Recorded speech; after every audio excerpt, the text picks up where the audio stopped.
Merci de votre attention, s'il vous plaît. Donc, j'ouvre ce conseil municipal par l'appel. Le maire est là, Lucille Boischaud, Patrick Médigue, Sandrine Cartron, Philippe Guyot, Elisabeth Toureau, Gérard Laprin, Marie Madréan, Martin Barbois, Marina Paye, Serge Lescos, Étienne Aymar, Laurette Gégou, Yves Le Cloarec, Christian Lucas, Sabine Chiniadis, Fanny Lemacac, Nathalie Deblon, Véronique Le Corollaire, Catherine Chel, Jean-Philippe Perriès, Emmanuel Herzog, Denis Forest, Éric Monin est absent et donne les pouvoirs à Denis Forest, Gaël Léveillé-Niserolles, Pascal Lermite, absent, et a donné le pouvoir à Gérard Laprin, Véronique Ancel,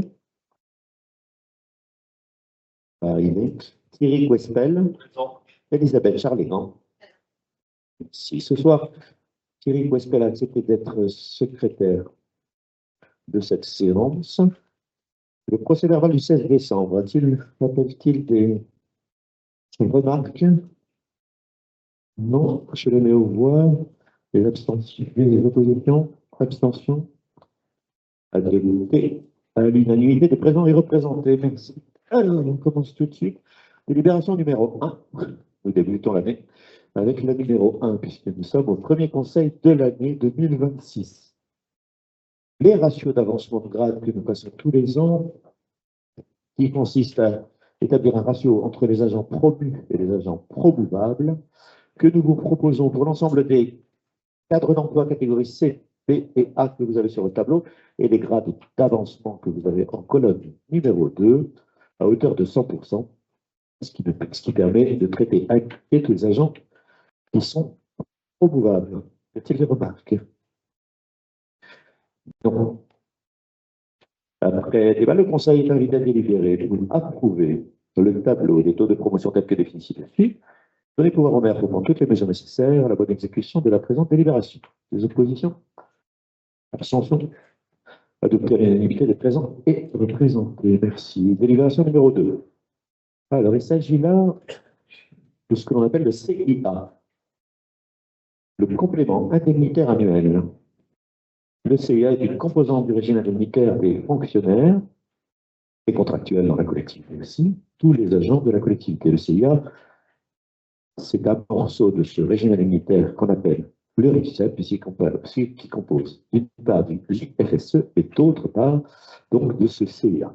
Alors, le CIA, depuis que nous sommes en place ici, nous l'avons établi à un taux fixe égalitaire entre tous les agents. Jusqu'à présent, 225 € sur les années précédentes. C'est un montant indemnitaire, donc c'est un choix que j'ai fait de le faire à égalité à tous les agents. Et c'est comme d'autres collectivités.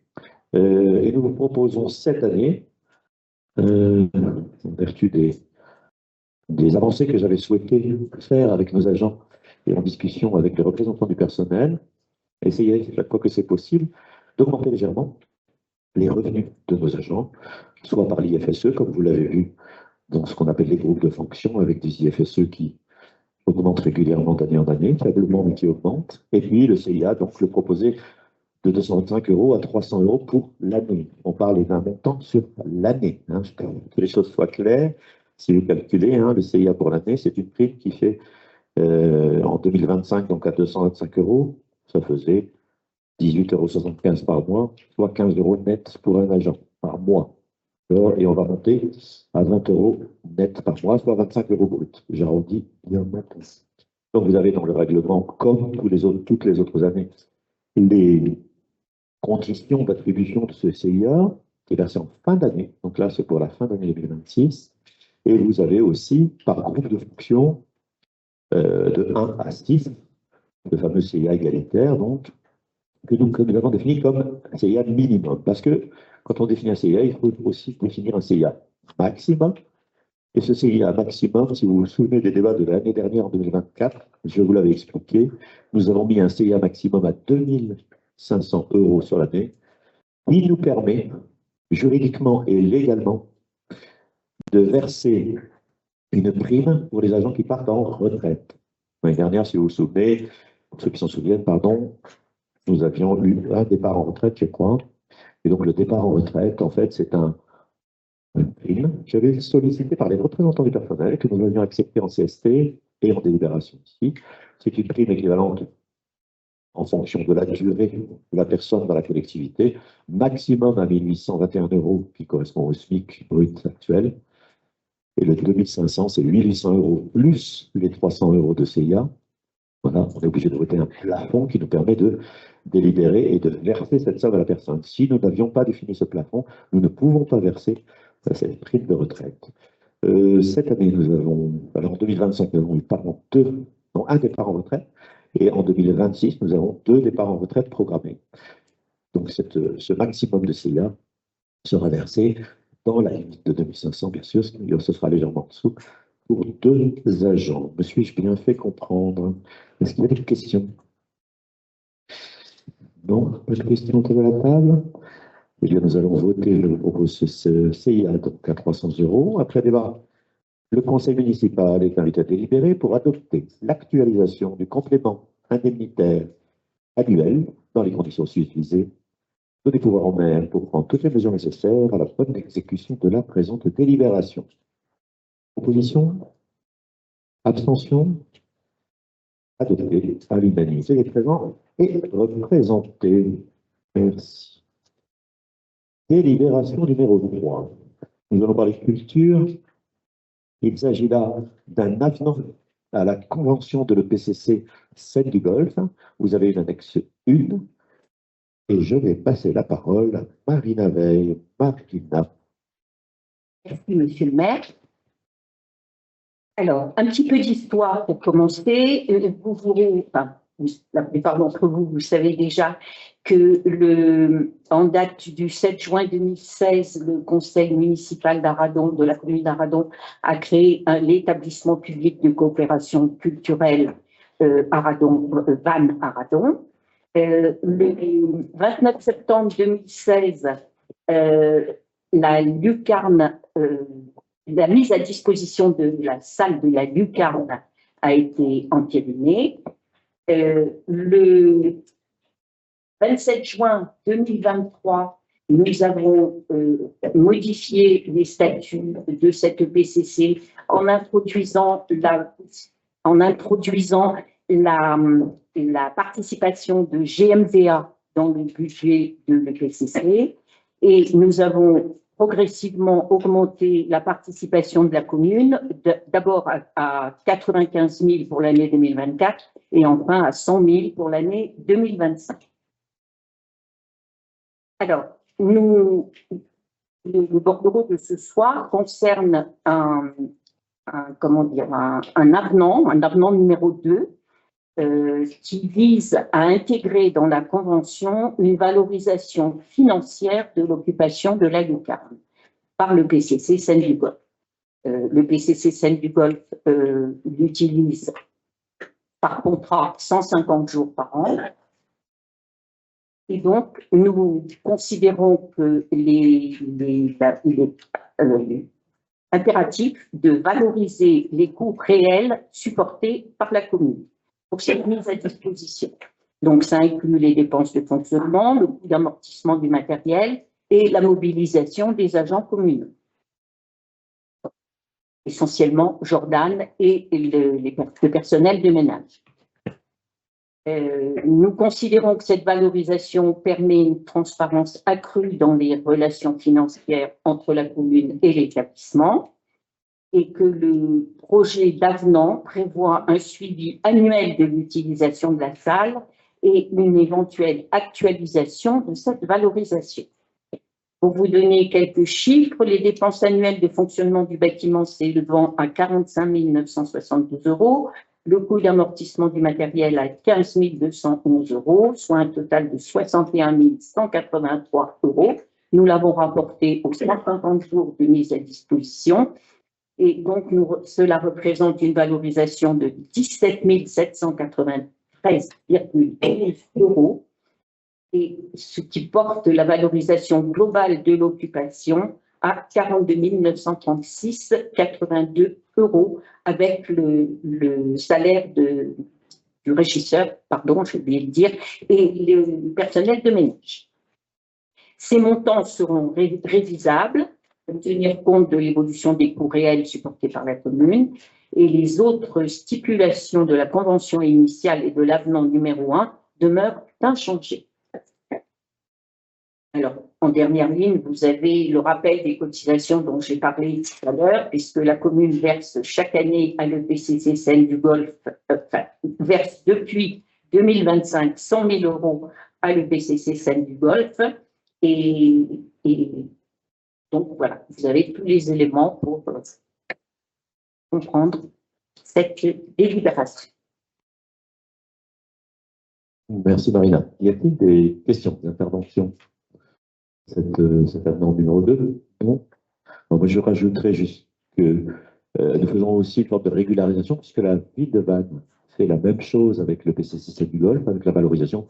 Alors, je ne sais pas depuis combien d'années elle le fait, mais en tout cas, on a découvert ça assez récemment. On l'a appris récemment, mais pas. On l'a appris récemment, mais on ne sait pas depuis combien d'années. Je pense que c'est depuis l'arrivée de Rosette. Depuis l'arrivée de la nouvelle collectrice. Voilà, il y a aussi là un parallélisme des formes qui était important à avoir. C'est pour ça qu'on y est arrivé. Et je ne peux pas garantir absolument. Hein. D'accord. C'est pas plus mal. Voilà. Et donc, comme vous l'avez dans les pièces annexes, donc ça a été délibéré à l'EPCC Seine du Golfe. La délibération a eu lieu le 17 décembre. Voilà. Nous étions présents aussi, Elisabeth et moi, et la délibération a été adoptée. Pas d'autres? Merci. Pas d'autres interventions? Après débat, le conseil municipal est invité à délibérer pour approuver l'avenant numéro 2 à la convention de mise à disposition de la salle La Lucarne au profit de l'EPCC Seine du Golfe, tel que présenté, si annexé. Donner pouvoir au maire pour prendre toutes les mesures nécessaires à la bonne exécution de la présente délibération. Les oppositions, abstentions, adoptées à l'unanimité des présents et représentés. Délibération numéro 4, nous allons parler PNR, écologie et ABC concernant un livre que Thierry Wespel va nous présenter sur le fond et sur la forme. Annexe numéro 2, Thierry. Oui, l'objet de cette délibération, c'est de fixer le prix d'un livre qui s'appelle L'extraordinaire nature d'Aradon, non pas biodiversité d'Aradon. Ce livre, c'est la traduction simplifiée et très illustrée de l'Atlas de la biodiversité communale qui a été réalisé en partenariat avec le Parc naturel régional entre 2022 et 2025. Donc, ça sera un outil, comme je l'ai dit, hein, illustré et simplifié, très pédagogique. Donc, ça sera un outil de sensibilisation des connaissances qui ont été acquises lors des investigations menées sur la commune au cours de ces dernières années. Alors, on va y parler de milieux naturels, tous les milieux naturels présents sur la commune, donc les landes, les bois, le littoral, les prairies, également le milieu urbain. Et on va aussi parler de certaines espèces, certaines rares également, qui sont présentes sur la commune et qu'on ne sait pas forcément. La commune, pour certaines espèces, a une responsabilité particulière en préservant ces espèces, aussi bien animales que végétales. Alors, la rédaction de cet ouvrage est en cours de fidélisation. Donc, ce que vous voyez là, c'est un exemple qui a été fait sur les autres communes du parc. Et ça sera un ouvrage qui sera disponible début mars. Alors, ça sera un livre au format 21-24 cm, broché. Donc, c'est une couverture souple, composée d'une 60aine de pages avec particulièrement de belles photographies qui sont soit produites par le parc naturel, soit par des habitants d'Aradon qui ont fourni leur photographie, et également par les services communaux. Ce qu'on a vu sur les autres communes, on a eu l'occasion de feuilleter en commission transition écologique ce qui a été fait sur d'autres communes du Golfe. C'est vraiment un très bel ouvrage et bon, chacun pourra apprécier en l'acquérant. Alors, la commune en a commandé 800 exemplaires au prix de 7 €. C'est le prix qu'on a d'acquisition auprès du parc naturel régional. Au total, donc 5 600 €. C'est un document qui pourrait être mis en vente à l'accueil de la mairie, à la médiathèque, également éventuellement dans certains commerces de la commune. Alors, il est proposé un prix de vente de 10 €. Je précise que 60% des communes du parc ont fait ce choix d'un prix de vente de 10 €. Les autres ont plutôt choisi 12 € et il y a même une commune qui a choisi de le donner gratuitement. Donc, c'est la commune de Tex, pour la citer. Je peux aussi citer, pour illustrer ce prix de vente, une commune comme Sulniac. Sulniac, c'est 4000 habitants. On avait commandé 700 exemplaires. Ils les ont tous vendus à 10 € uniquement à la médiathèque de leur commune. Voilà, donc c'est un livre que j'espère qui plaira à tous et puis qui sera vendu donc, à partir de la première quinzaine de mars. Voilà. Merci Thierry pour ce résumé. Un bel ouvrage, effectivement, pour avoir vu les autres au PNR. Très prisé. Est-ce qu'il y a des interventions, pardon? Étienne. Tu peux prendre un micro, s'il te plaît?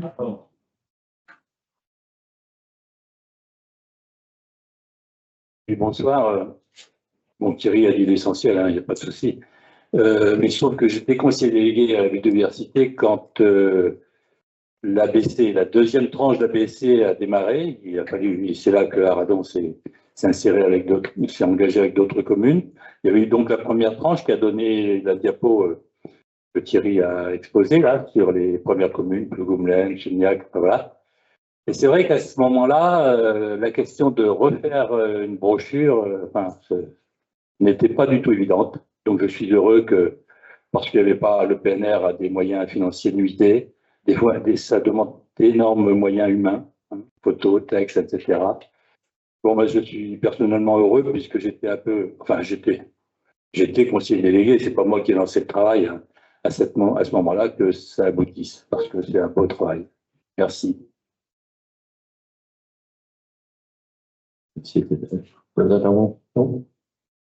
Non.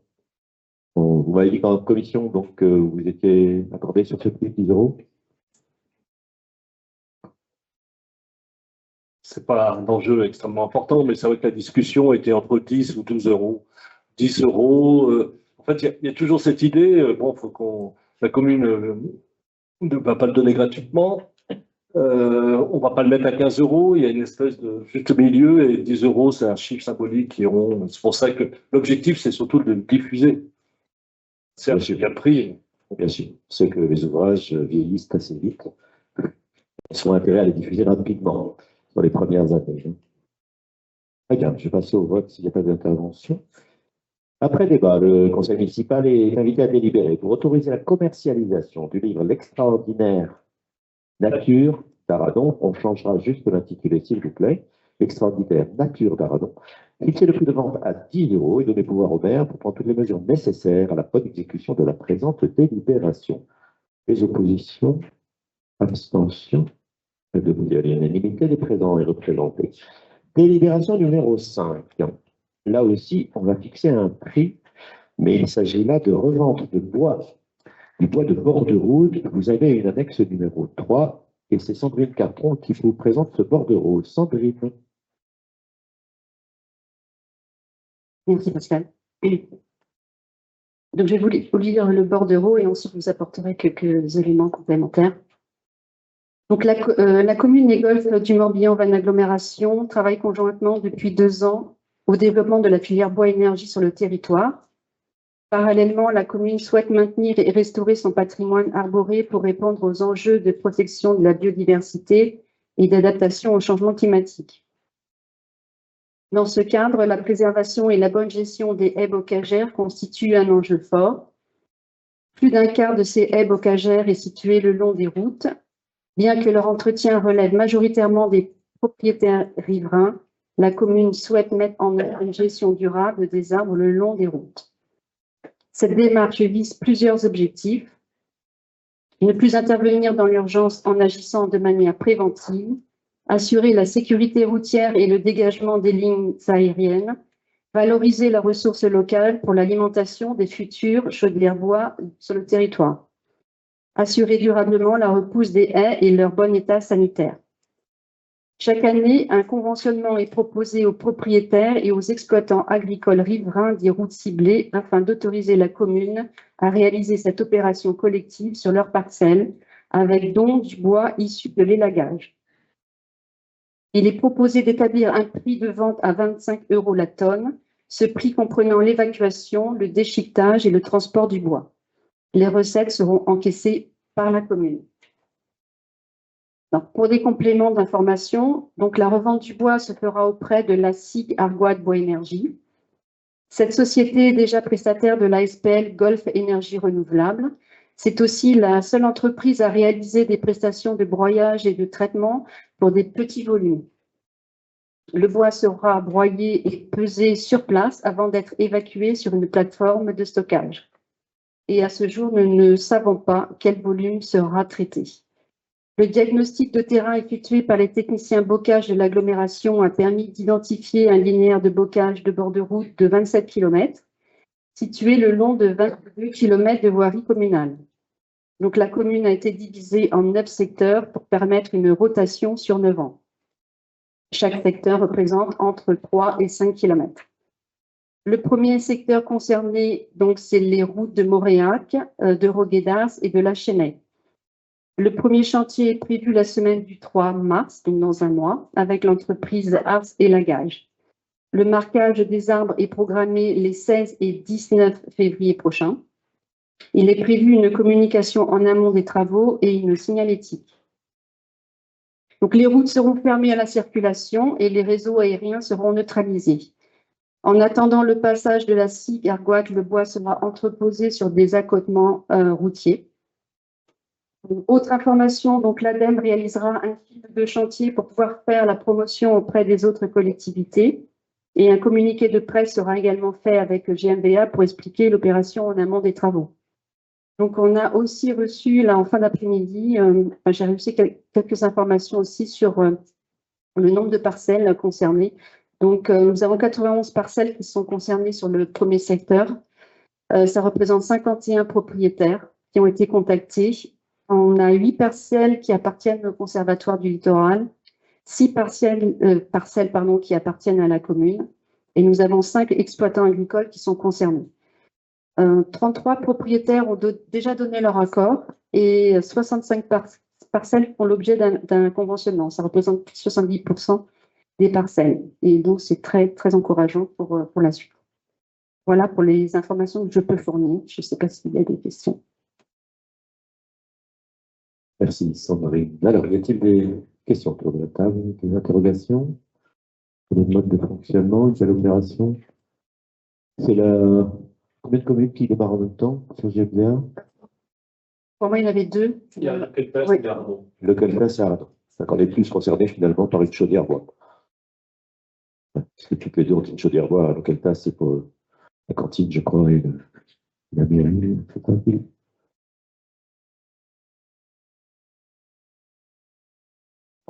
Un petit locatif, entre guillemets, et aussi un équipement municipal, mais ce n'est pas la cantine. Mais je ne me souviens plus laquelle c'est. Il peut y avoir visité la cantine au chantier. Voilà, c'est un équipement public, forcément. Voilà, chaudière. Bon, on peut se féliciter. Donc, pas de remarques complémentaires? Écoutez, je propose de voter ce qui arrive. Après débat, le conseil municipal est invité à délibérer pour autoriser la commercialisation du bois, fixer le prix de vente à 25 € la tonne et donner pouvoir au maire pour prendre toutes les mesures nécessaires à la bonne exécution de la présente délibération. Des oppositions, abstentions, adoptées à l'unanimité, les présents et représentés. Nous allons poursuivre délibération 6. Il s'agit de 2 conventions d'entretien de pistes cyclables intercommunales. Vous avez 2 annexes 4 et 5, une piste en service et une piste en travaux. Sandrine va vous exposer ça. Sandrine. Okay.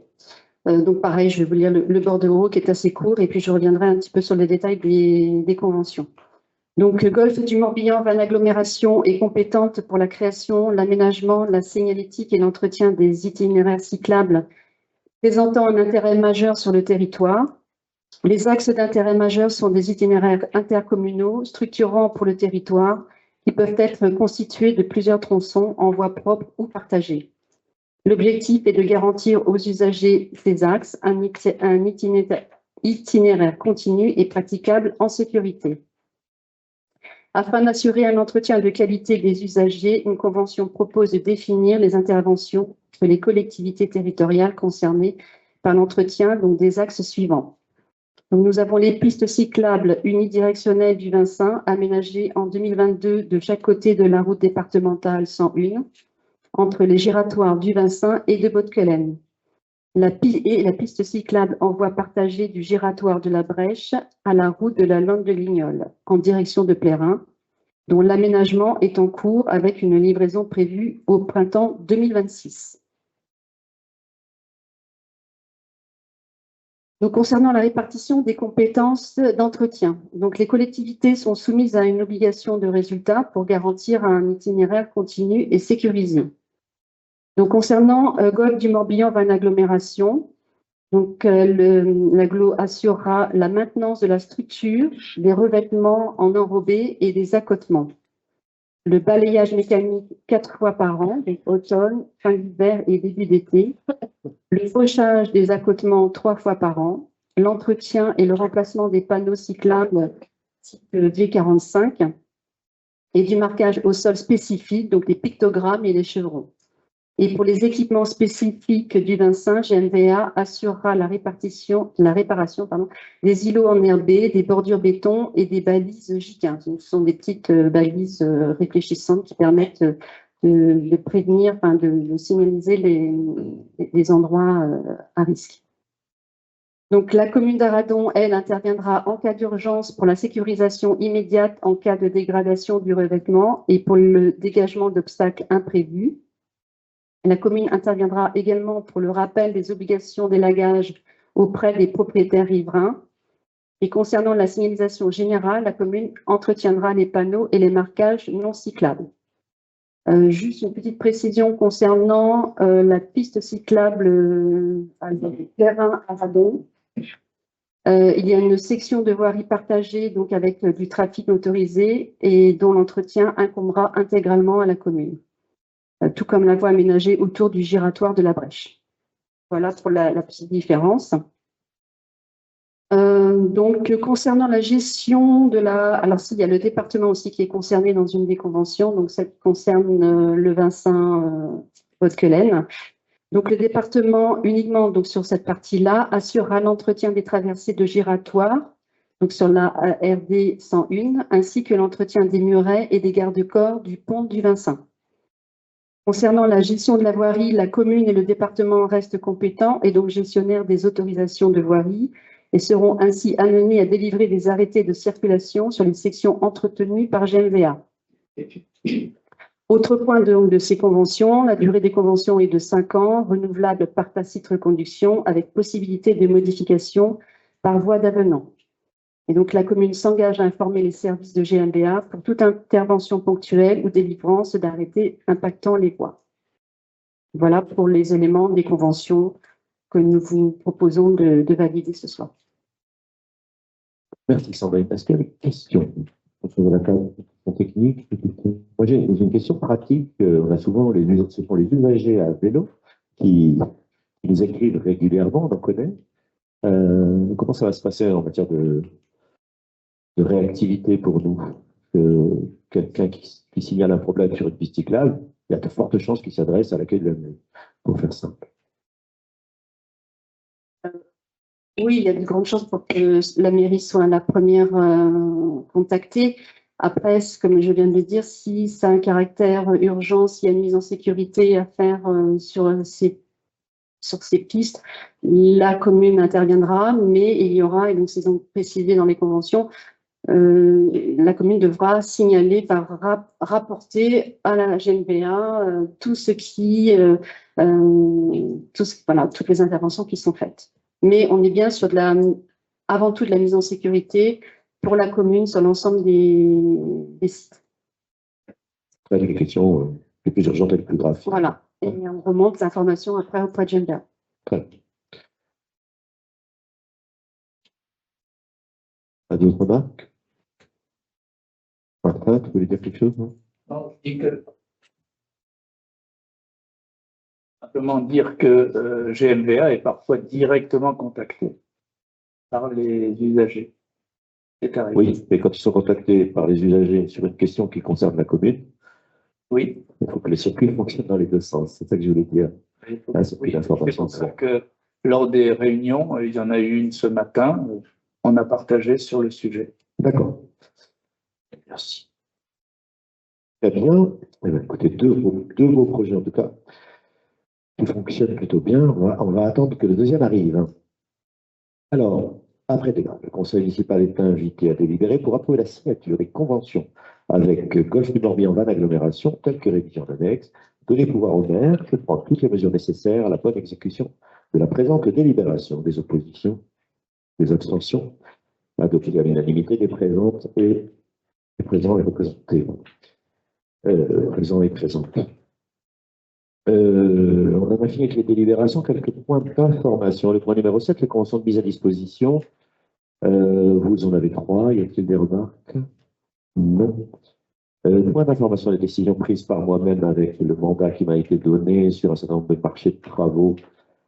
Voilà, vous en avez 5. Y a-t-il des demandes d'information? Non.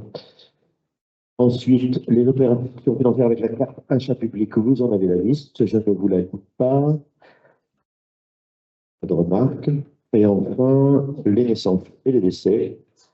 Donc sur l'année 2025, 16 naissances et 88 décès. On est dans un rapport de 5 fois et demi. On est à peu près dans le rapport annuel habituel.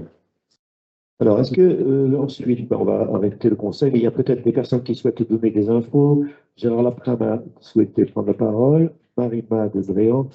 Gérard a ouvert son micro. Gérard.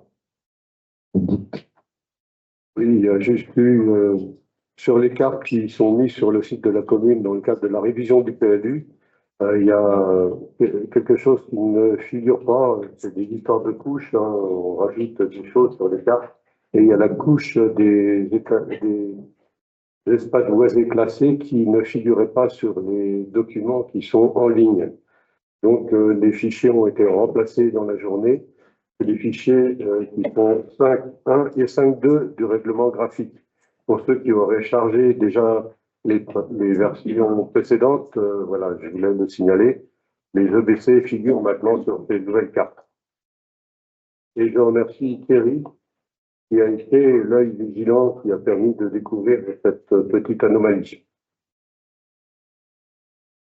Merci. Donc, tous les éléments sont à la disposition du public. C'est bien ce que ça veut dire.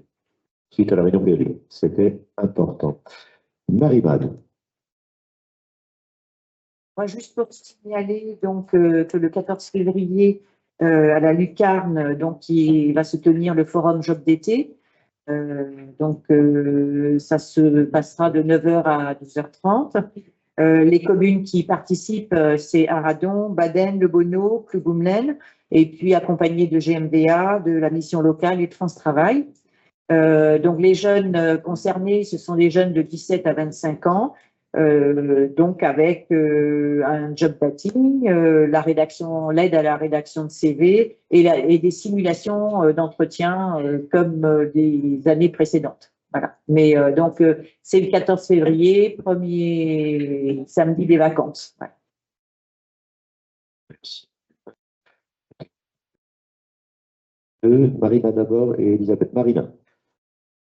Juste rappeler que nous avons un spectacle à la Lucarne, un spectacle communal, pas celle du golf, un spectacle communal qui s'appelle La danse bretonne n'existe pas et qui a l'air assez humoristique. Donc, je vous le conseille pour samedi soir à 20h30.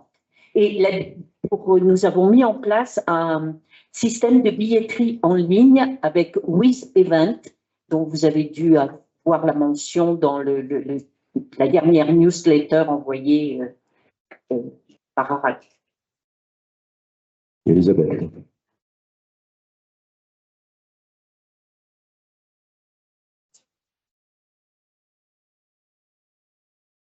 Donc, une information pour vous dire que mardi prochain, 10 février, à midi, à la Lucarne, se déroule le repas des aînés et l'ensemble du conseil municipal est donc convié à participer à ce repas.